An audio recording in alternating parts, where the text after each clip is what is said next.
Good morning and a very warm welcome. You are watching JanataTelevision and this is English Bulletin with me, Yutsa Bhadrai. The top stories first. Kathmandu Valley reports highest single-day rise in COVID-19 infection. Over 1,600 new cases reported in 3 districts of the valley. Province 5 proposes Dang as permanent capital. Protest flares up in Butwal against the decision. Home Minister pledges to relocate flood and landslide victims.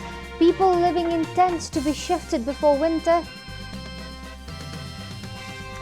US President Donald Trump and First Lady Melania test positive for coronavirus. Trump admitted to hospital after fatigue and fever. And Sunrise Hyderabad beat Chennai Super Kings by 7 runs in IPL. Garg shines with maiden IPL 50 while Dhoni falters.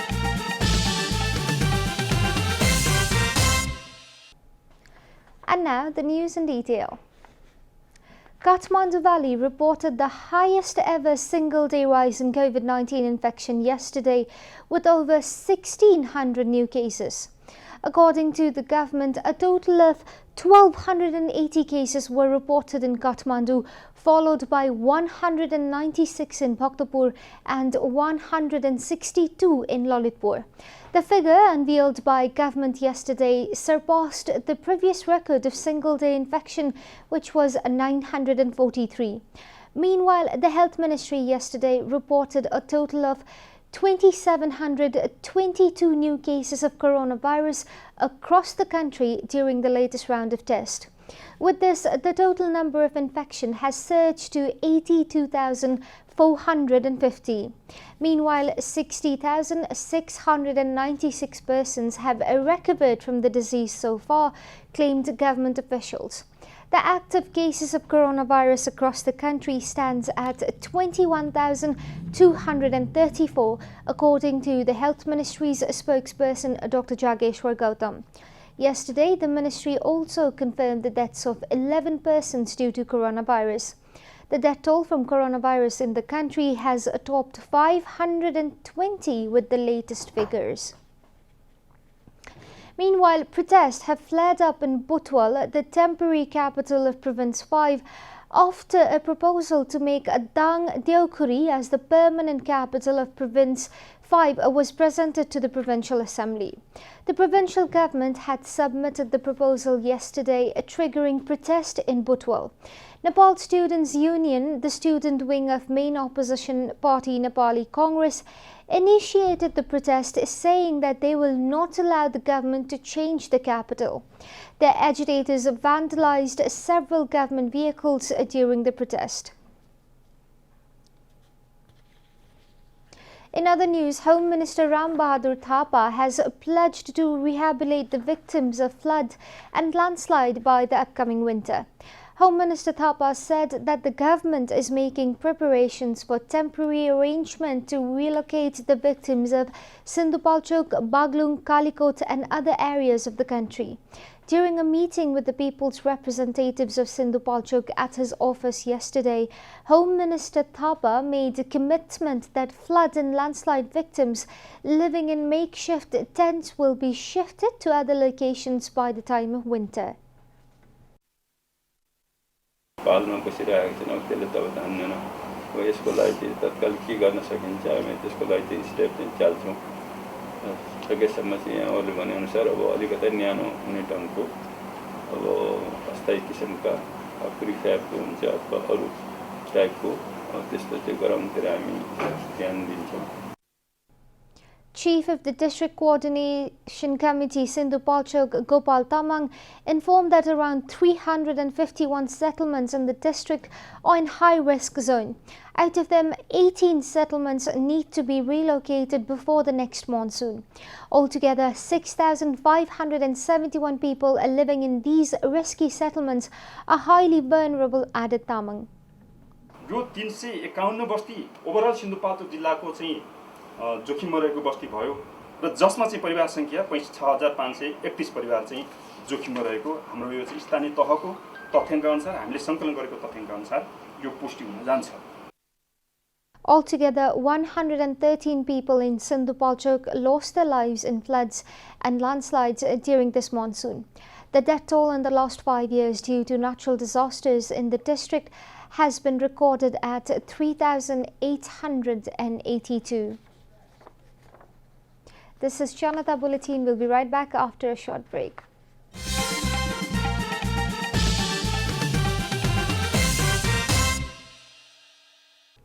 Welcome back after the break. We continue with other national news. The Secretariat meeting of the ruling Nepal Communist Party is scheduled to be held at Prime Minister's residence in Balwatar at 4 p.m. today afternoon. Chairman duo of the party KP Sharma Oli and Pushpa Kamal Dahal agreed to the meeting during discussions held yesterday. Executive Chairman Dahal had reached the Prime Minister's residence early. It was rather early morning yesterday to meet with Prime Minister Oli and fix the date for the Secretariat meeting. It has been learned that the two leaders held discussions for about an hour. Dahal's press advisor Bishnu Sapkota confirmed that the chairman duo had agreed to call the Secretariat meeting for today. Former President Rambaran Yadav met Dr. Govinda Kesi at a TU Teaching Hospital yesterday and took stock of his health condition.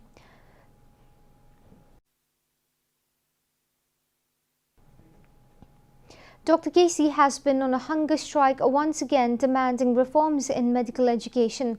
After meeting Dr. Kesi, former President Yadav said that Dr. Kesi's demands are genuine and should be resolved through dialogue.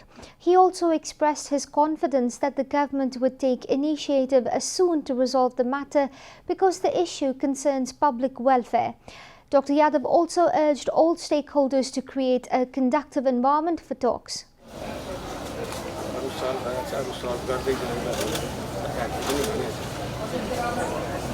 तर उहाँको जुन अभियान छ 1900 भइरहेको छ ती समस्या समाधान गर्न सकिन्छ त्यो कुरा होला किन समाधान भइरहेको छ धेरै समाधान भएको छ र उहाँको कारणले This is the 19th fast unto death of Dr. Kesi, who started his hunger strike from Jumla 20 days ago. He has been transferred to Maharajganj-based TU Teaching Hospital after his health started deteriorating. And now the news from Economic Front.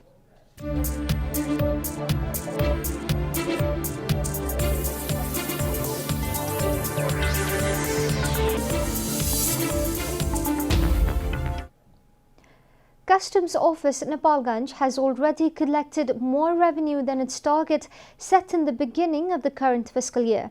The Customs Office had failed to collect the targeted revenue in the last fiscal year, thus bearing tremendous revenue deficit. However, tables have turned in the current fiscal year and the office has collected its targeted revenue within the first 2 months. The border has remained sealed due to COVID-19, which in turn has reduced illegal import and smuggling of goods, informed Shantiram Niraula, Chief of the Customs Office Nepalganj.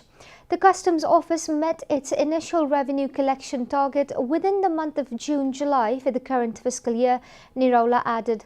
The Customs Office had collected 73.25 million rupees, more than the estimated 94.75 million in the month of July. Similarly, the office has also collected 40 million rupees more in the month of August than the target, Niraula informed.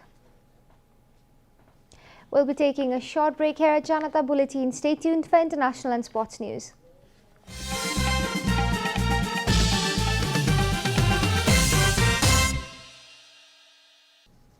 Welcome back, and now the international news.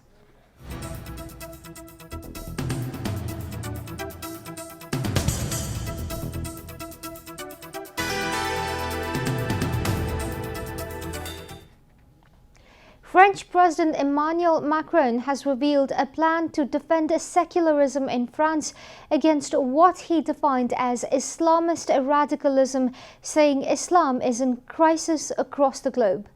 Delivering his long-awaited address on Friday, President Macron announced tougher laws to tackle Islamist separatism.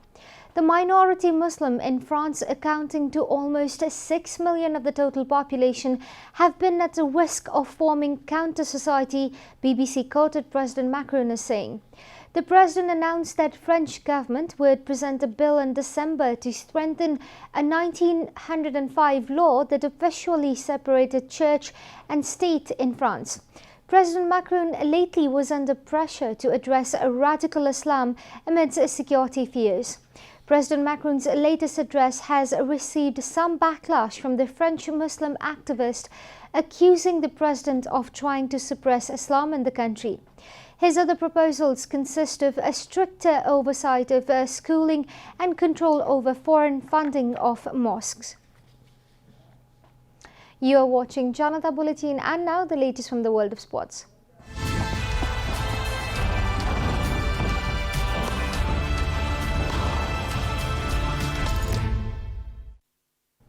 Sunrisers Hyderabad beat Chennai Super Kings by 7 runs in their Indian Premier League match in Dubai yesterday. Battling first, Hyderabad posted 164 for 5, riding on Priyam Garg's maiden IPL 50. In reply, Chennai could only manage 157 runs, losing 5 wickets despite a half-century from Ravindra Jadeja. The Hindustan Times reported that Chennai skipper MS Dhoni hasn't been at his best since the final of the previous IPL. According to the Indian newspaper, Dhoni had an ordinary World Cup campaign followed by a long leave of absence during which he retired from the international cricket. In this edition of IPL, Dhoni's team started and finished yesterday's game at the bottom of the table. We are at the end of Janata Bulletin, and the headlines once again. Kathmandu Valley reports highest single-day rise in COVID-19 infection. Over 1,600 new cases reported in 3 districts of the valley. Province 5 proposes Dang as permanent capital. Protest flare-up in Butwal against the decision. Home Minister pledges to relocate flood and landslide victims. People living in tents to be shifted before winter. US President Donald Trump and First Lady Melania test positive for coronavirus. Trump admitted to hospital after fatigue and fever. And Sunrisers Hyderabad beat Chennai Super Kings by 7 runs in IPL. Garg shines with maiden IPL 50 while Dhoni falters.